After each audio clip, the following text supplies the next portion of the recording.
Good morning, class. So, today we will discuss the part 3 of the second chapter. We are not afraid to die if we can all be together. It is by Gordon Cook and Ellen East. So, we have already discussed two parts of this chapter. So, basically, as we can say, this whole chapter is about the journey and the adventure of the family and the narrator. So,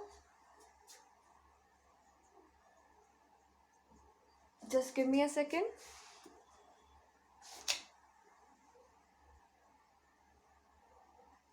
Yes.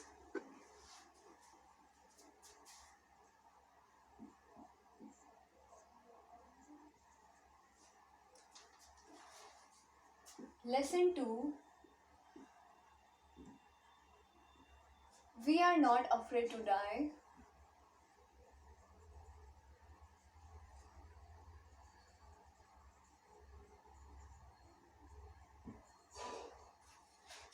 We are not afraid to die.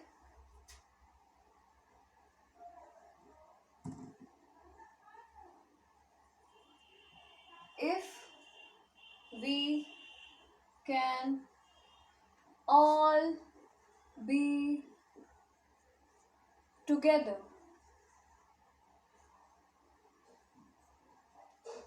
Right? So this is the chapter name. So basically we are reading the chapter number, page number 14. It is from Hornbill. Okay. So open your books first.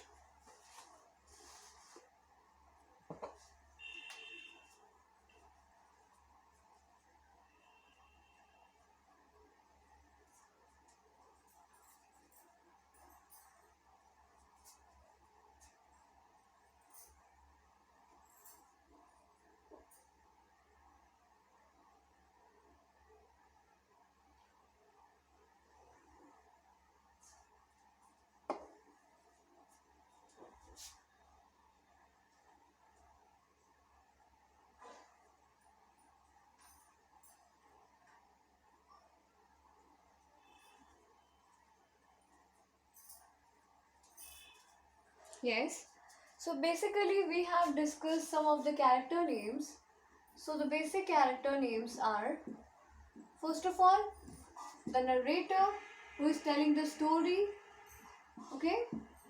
Second one, his wife. The second one is wife Mary. Wife Mary. His son Jonathan. And the last one, the girl is Suzanne. I mean daughter.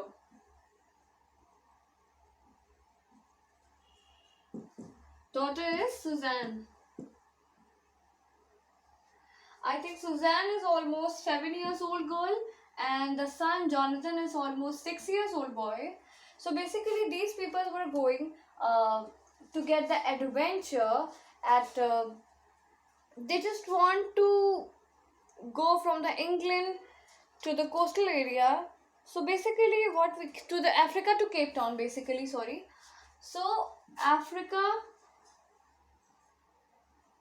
to Cape Town was their journey, and they were having the wave walker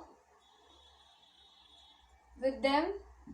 कह सकते हैं कि उनके साथ wave walker नाम की जो ship थी वो गई थी, which was almost 23 meters long and 30 tons weighted. So basically that was 23 meter long and 30 tons weighted. Okay, so these are the basic thing which we have already discussed in this chapter. So as we know that when these family members and other crew members, the other crew members were also be with them, and the crewmen were वो crewmen कौन कौन से थे? Larry Wiggle, Larry Wiggle, and the second one is Swiss Herb Swigler. Swiss Herb Siegler. Okay, so these were the things that we have already discussed yet. So now, as we know that these people were gone to face the adventure from the Africa to Cape Town on the water bodies. So as we all know that Indian Ocean water is the world toughest and roughest sea ever in the whole world. So ये कहा जाता है कि Indian ocean जो है वो सबसे rough, Indian ocean का जो वाटर है वो सबसे कह सकते हैं सबसे ज़्यादा most roughest and wild water of the earth मतलब पूरे दुनिया का सबसे ज़्यादा रफेस्ट वाटर जो होता है वो हमारे इंडियन ओशियन के होते हैं. बेसिकली जब वहाँ पर वेव वॉकर एंटर किया तो ये देखा जा सकता था दूर से ही कि वहाँ पे जाते ही या वहाँ के जो कह सकते हैं वेव्स थे वाटर के वो काफ़ी ज़्यादा एक्सट्रीम थे, जिसके वजह से उनके शिप पे काफ़ी ज़्यादा अप एंड डाउन उनको झेलना पड़ रहा था. वेदर काफ़ी ज़्यादा डाउन हो रहा था, जिसके वजह से वो ये अजम्पशन या अज्यूम कर पा रहे थे कि उनका आने वाला जो जिस चीज़ में ट्रैक पे वो आगे बढ़ रहे हैं that can be more dangerous for them. So these are the basic things which we have discussed before this video. So now page number 14. Okay, so as we all know that they have celebrated their Christmas into the ship, but the atmosphere was not good, but they have celebrated it with full joy and happiness. So now at dawn on January 2, the waves were gigantic. मतलब कहा यह जा सकता है कि 2nd of January को जो waves थी, पानी की जो लहरें थी वो काफ़ी ज़्यादा भयानक हो गई. We were sailing with only a small storm jib and we were still making 8 knots. मतलब कह सकते हैं कि उन्होंने छोटे छोटे सेल्स बनाए, छोटी छोटी नॉट्स बनाई. As the ship rose off the top of each wave, we could see the endless enormous sea rolling toward us. मतलब जैसे जैसे शिप बार बार वेव्स की वजह से ऊपर होता तो वो बार बार देख पाते थे कि उनके सामने अभी भी जहाँ तक उनकी नज़र जा रही है वहाँ तक उन्हें सिर्फ और सिर्फ ओशियन वाटर ही दिखाई दे रहा है. आगे, and the screaming of the wind in spray was painful to the ears. कहा यह जा रहा है कि जो विंड की मतलब हवा के चलने की आवाज़ थी और वो बहुत ही ज़्यादा, और जो स्प्रे था पानी का that was so painful to our ears and each and everything. So now to slow the boat rope down, we dropped the storm jib and lashed a heavy mooring rope in the loop across the stern.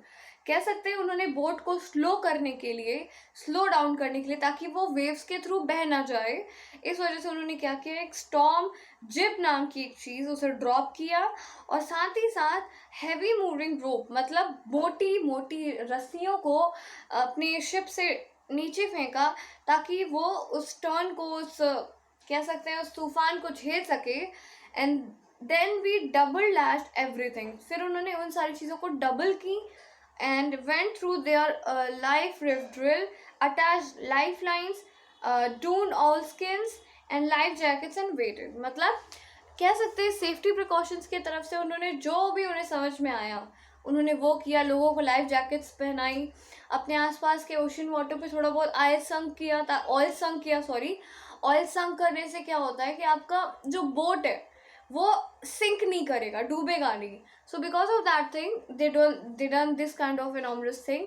So now just to make themselves secure from these large waves, and अगर वो इन सारे precautions को नहीं लेते तो obvious सी बात है कि उनको बहुत ज़्यादा प्रॉब्लम्स का सामना करना पड़ता. इस वजह से कह सकते हैं कि उन्होंने इन सारे प्रिकॉशंस को अपनाया. और इसके बाद आगे क्या पढ़ना है हमने, The first indication of impending disaster came to above at 6 p.m. with an ominous silence. कह सकते हैं जो पहला उनको इंडिकेशन मिला, इंडिकेशन का मतलब होता है कि बेसिकली जब आप किसी चीज़ को नोटिस करते हो, सो बेसिकली उन लोगों ने ये चीज़ डिज़ास्टर को यानी तबाही को तब नोटिस किया शाम के 6 बजे. With an ominous silence the wind dropped and the sky immediately grew dark. मतलब कह सकते हैं बहुत ही शांति वहाँ फैली हुई थी, जो हवाएं थी वो चलती जा रही थी, जो बादल थे वो बिल्कुल काले हो चुके हुए थे. Then came a growling roar and enormous cloud towered out of the ship. कह सकते हैं कि बहुत तेज़ी से गड़गड़ाहट, बादलों की गड़गड़ाहट की आवाज़ आई जो कि कह सकते हैं शिप के आसपास थी. With horror I realized that it was not a cloud but it was wave like no other I had ever seen. मतलब जब उन्होंने उस आवाज़ को सुना तो उन्हें ऐसा लगा कि कहीं ना कहीं ये जो बिजली की आवाज़ है, गड़गड़ाने की आवाज़ है, but that was not true. Actually that was the noise of the waves that he had ever not seen yet, ever not heard yet. मतलब उस तरीके की वेव्स की आवाज़ इन्होंने कभी नहीं सुनी थी. तो इससे ही हम अज्यूम्शन लगा सकते हैं, अज्यूम कर सकते हैं कि उस जगह का जो कह सकते हैं माहौल होगा वो काफ़ी ज़्यादा भयावह होगा, डरावना होगा. उनके लिए ये सारी चीज़ें देखना बहुत ज़्यादा टफ हो रहा होगा. आगे It appeared perfectly vertical and almost twice the height of the other waves with a frightful breaking crest. कह सकते हैं कि काफ़ी ज़्यादा ये डरावना था उन वेव्स को देखना, क्योंकि ये नॉर्मल वेव्स से डबल हाइट के थे और ये काफ़ी ज़्यादा हर्ट कर सकते थे, हार्म पहुंचा सकते थे हमारे बोट्स को. So now the roar increased to a thunder as the stern moved up to the face of the wave.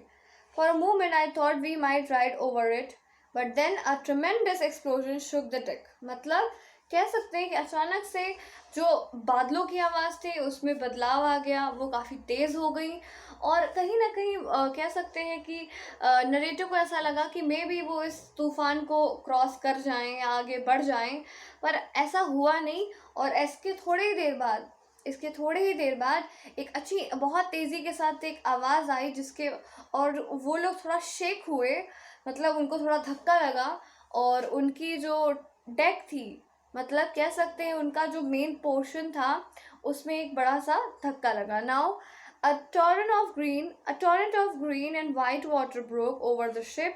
My head smashed into the wheel. I was aware of flying overboard and sinking below the waves. कह सकते हैं कि जैसे ही वो धक्का आया तो सारा का सारा पानी जो था वो ग्रीन एंड वाइट वो सारा शिप में आना स्टार्ट हो गया, जहाँ पर भी शिप टूटी हुई थी. एंड माई हेड स्मैश्ड, कह सकते हैं नरेटर का ये कहना था कि जो व्हील्स थी उसमें उनका सर जाकर लड़ गया जिसकी वजह से उनके सर में चोट आ गई. I accepted my approaching to death. मतलब उनका ये कहना था कि अब मुझे ऐसा लग रहा था कि अब मैं वेव्स में डूब जाऊंगा और उन्होंने ये सोच लिया था कि अब उनकी डेथ उनके आसपास है. And as I was losing consciousness I felt quite peaceful. जैसे उनका बॉडी से कह सकते हैं पावर ख़त्म हो रहा था, उन्हें ऐसा लग रहा था कि उन्हें शांति मिल रही है.